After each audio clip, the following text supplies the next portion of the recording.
জুলাই আন্দোলনের সময় যাদের শরীর ঝলসে গিয়েছিল, যাদের চোখে তখন ঝলমল করছিল স্বাধীনতার স্বপ্ন, আজ সেই আহত তরুণরাই আবারও বলির পাঠা।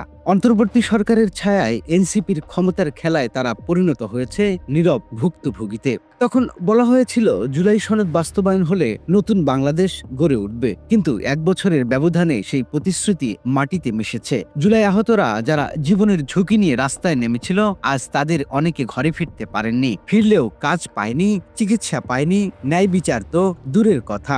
অন্তর্বর্তী সরকারের শুরুতে এনসিপি নেতারা বলেছিলেন জুলাই আহতদের পুনর্বাসনী হবে তাদের প্রথম কাজ। তারা হাসপাতাল ভিজিট করেছিল, সহানুভূতির ভাষণ দিয়েছিল, কিন্তু সেই প্রতিশ্রুতি এখন হারিয়ে গেছে রাজনীতির কোলাহলে। জুলাই আহতদের জন্য কোনো পুনর্বাসন তহবিল চালু হয়নি, চিকিৎসার সরকারি সহায়তাও বন্ধ হয়ে গেছে। তাদের মধ্যে অনেকেই মানসিক আঘাতে ভুগছে, অন্যরা বিদেশে চিকিৎসা নিতে চেয়ে পাসপোর্ট বা ভিসা না পেয়ে আটকে আছে প্রশাসনিক জটিলতায়। এনসিপির ভেতরে এখন চলছে ক্ষমতার দ্বন্দ্ব।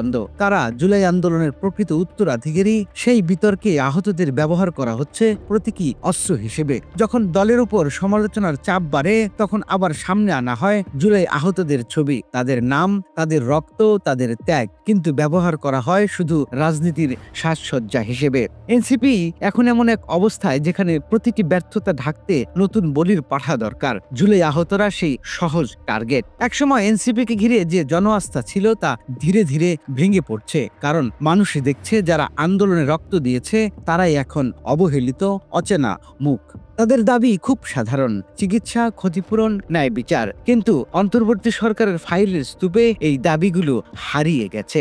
বাংলাদেশের রাজনীতিতে ইতিহাস বারবার নিজেকে পুনরাবৃত্তি করে। যারা ত্যাগ করে তারা হারিয়ে যায়, যারা ব্যবহার করে তারাই টিকে যায় ক্ষমতায়। আজ জুলাই আহতদের গল্প সেই পুরনো চক্রের নতুন অধ্যায়। তারা আবারও বলির পাঠা, ক্ষমতার দাবার বোর্ডে, ন্যায়ের অপেক্ষায়।